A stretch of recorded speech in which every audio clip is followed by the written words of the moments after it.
After an interesting but abortive collaboration starting in 2010 and ending in 2017, it looks like Tesla and Toyota might be at it again, building a compact SUV together.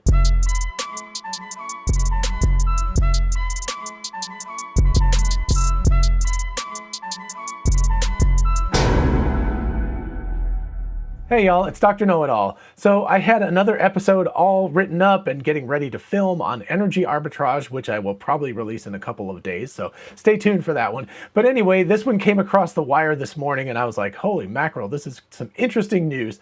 Unfortunately, due to doing the live stream and all that other stuff, this is probably going to be released tomorrow morning, which would be the 31st, which means I imagine other people will have talked about this in the meantime, but hopefully my take will be interesting. Anyway, before we get started, speaking of the live stream, Elon Musk tweeted out a little while ago that he says that it looks like, if you haven't watched the live stream yet, serial number 9 went boom in the fog.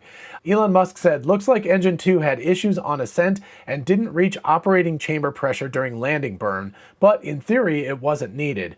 Something significant happened shortly after landing burn start. Should know what it was once we can examine the bits later today. So I think that's kind of funny, something significant, as in the rocket went boom. If you haven't watched that, it's the rocket clearly disassembled itself before it hit the ground. So it appears to have exploded during the actual start of the landing burn, which is unfortunate because the other rockets had actually done better and they'd made it to the ground. So it's a step backwards. Hopefully it'll be something that they can figure out and will be able to adjust for. If it was just one engine that was out of spec, that actually in some ways is easier because they can just determine that it was the engine's fault. Anyway, so on to the topic at hand. Toyota and Tesla getting married again. Potentially. This is a rumor at this point, so take it with a grain of salt. But anyway, the reporter, this is a Korean reporter, Chae-won-suk. I hope I pronounced that somewhat close to correctly. But anyway, he wrote an article on the morning of the 30th of March talking about Tesla and Toyota having a relationship to build a compact SUV using both of their technologies, which I think is super cool and interesting. The link to the original article in Korean is in the description. I, of course, had to get Google Translate because I don't speak Korean, unfortunately. Seulement français y un poco de español und Deutsch. Es ist tut mir leid. What can I say? Anyway, I don't speak Korean except for being able to count to 10 in Korean and saying 감사합니다. So there you go. But anyway, according to Che, quote, it is reported that Tesla and Toyota have reviewed the partnership since last year and are approaching the final stage. According to an official from the Japanese automobile industry on the 28th, I assume of March, Tesla and Toyota are considering jointly developing a small electric SUV platform, the car's basic skeleton, in other words. The partnership review has been conducted since last year. Toyota provides the vehicle platform to Tesla, and instead, Tesla provides some of the electronic control platform and software technology installed in its vehicle to Toyota. So, interesting. Let's break that down just a little bit. So, first of all, it appears that Toyota is going to provide the actual vehicle platform, which I assume means the metal structure, possibly the engines. It's a little unclear about that. And then, the skateboard, it's really unclear who's providing the batteries for this. I don't know if that would be Tesla or Toyota or a third party at this point. But it sounds like what Tesla is going to provide is, it sounds like potentially full self-driving technology, since they talk about the electronic control platform and software technology. So the control for the engines, the control for battery management, and quite possibly the control for full self-driving. So that would be really interesting because Toyota could make a huge leap ahead of other companies if they license Tesla's full self-driving technology, and Tesla is as close to getting FSD working as it sounds like. I've got videos on that if you want to see that. But anyway, that would allow Toyota to jump to the head of the class basically by getting up to speed and being able to jump in full self-driving to get to the finish line instead of having to catch up along with everybody else. As for a compact SUV form factor, that sounds great for Japan. It sounds great for China potentially. It sounds great for the European market. Whether or not that would make it to the US market, I don't know. I mean, we're looking at that $25,000 Tesla that could be designed in China.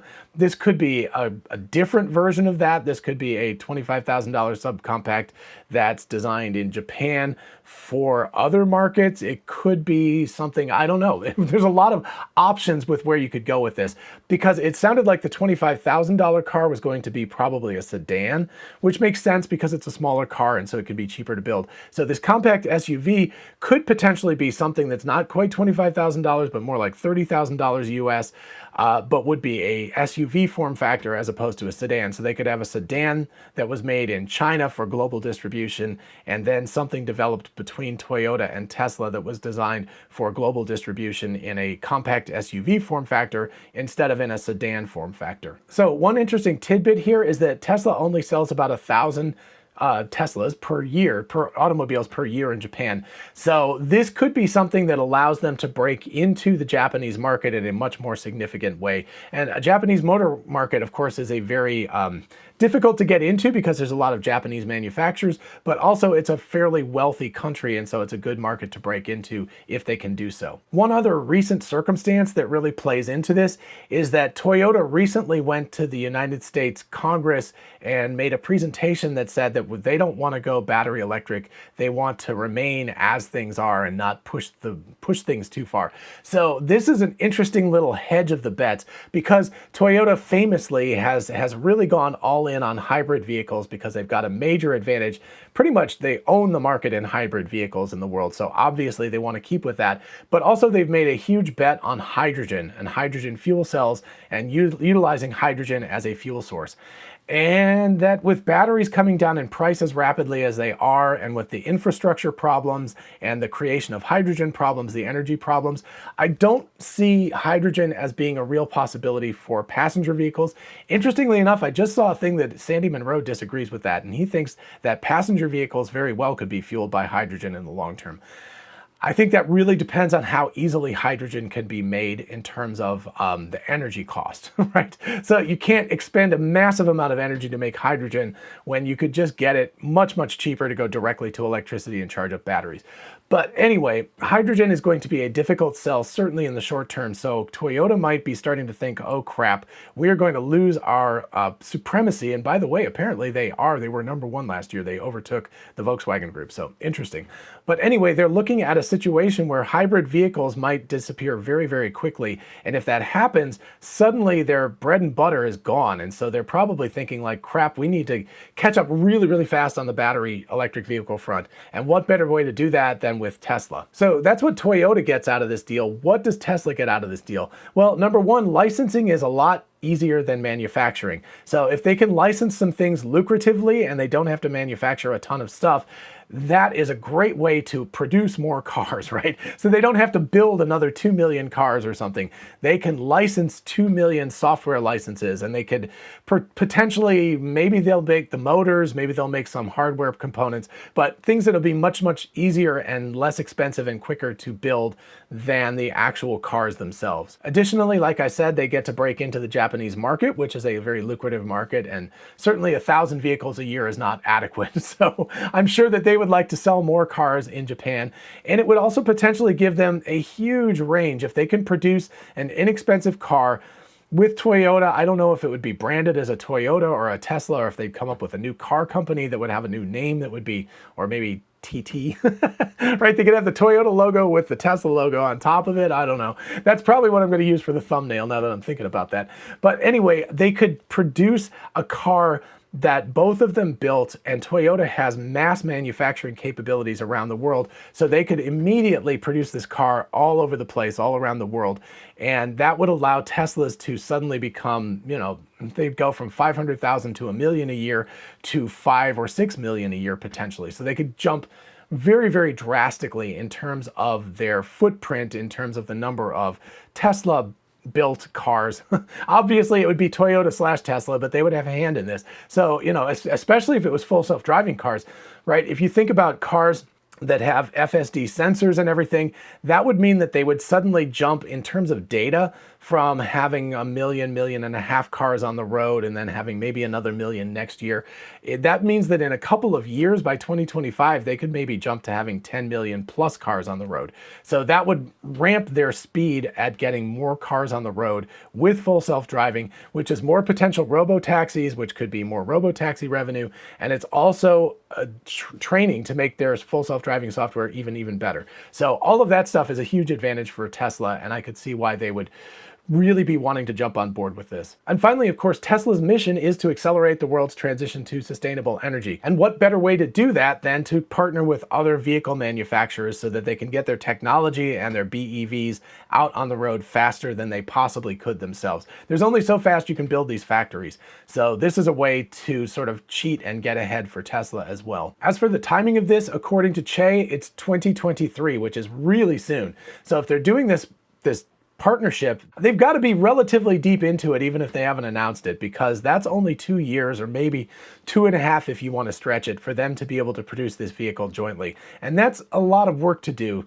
Now, admittedly, they've worked together before, so they probably have some capability of working with each other. And Toyota and Musk are very close friends. Apparently, they've remained in touch even after Toyota backed out of the partnership.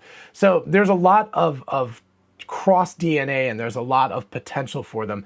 But 2023 is a very aggressive target for a new vehicle. So we'll see what happens. Of course, if they build this uniform form factor, they could put a lot of sort of dressing on the top of it. So maybe what could actually happen is there could be a Tesla compact SUV and a Toyota compact SUV. And they're sort of manufactured together, and they're just, you know, different thing is put on the hood and slightly styled differently or something, and maybe, you know, who knows. Anyway, so those are possibilities for how they might work together to do this. They might come up with a new brand. They might have something that's like a double T. They might have a Tesla version and a Toyota version, and both of them sell as well as they sell. So there's different models for how they could work together. And in relation to the episode that I just did recently about EV charging, I think it would be super cool if Toyota would go to Tesla's EV charging architecture, because really, that needs to become a standard as soon as possible. And one last little tidbit to throw in from Che's report, and that is, quote, on the other hand, Musk wrote on Twitter on the 27th, quote, the likelihood that Tesla will soon become the largest company in the world is higher than 0%, end quote. Although the context is not clear, it was also written, quote, probably within a few months, end quote. That was by Elon Musk, by the way. An expression that can be interpreted as referring to a period and was soon deleted, end quote. So that again tails into an episode that I recently did, and you can watch that if you want, where a deleted quote from Elon Musk has raised a whole bunch of like antennae that full self-driving very well might be solved, and that Elon Musk is very excited about that. If that's the case, the fact that Toyota is looking to license their operating system, their electronic control units, and all of that stuff indicates that there's a good chance that Toyota may be realizing that Tesla is also on the cusp, or maybe already has solved full self-driving and they're just waiting to release it to the public. I was listening, I can't even remember who was talking about it, but they were saying at this point it might just be the lawyers that are in control. So they're like, whoa, back off until we get some sort of regulatory approval before you go and release this thing and tell everybody it's a done deal. Again, all of that is rumors. Actually, all of this deal with Toyota is rumors until we get an official announcement from Tesla and Toyota.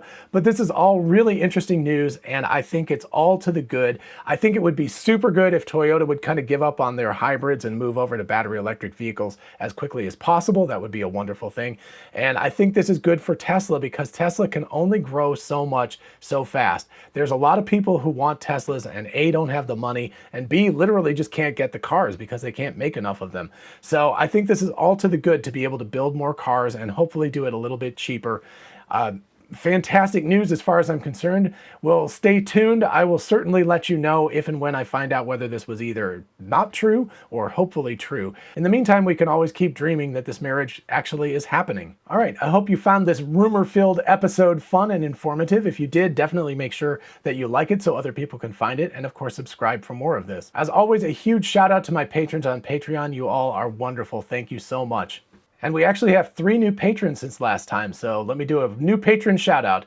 Chuck Hall, Mike Daly, and Spyco, which is a cool name. Hi to all of you. Thank you all so much for joining the team. Thank you. Of course, don't forget about our merch store, which has Don't Mess with Tesla t-shirts, along with many other t-shirts and tumblers and mugs, etc., etc. So take a look around and help out the channel. And finally, don't forget that we are both Tesla and Amazon affiliates. If you look in the description, you can see how just clicking on a link and going shopping will help out the channel. Thank you. And in the meantime, don't forget to ask me questions in the comments or at my email address, which is drknowitallknows@gmail.com.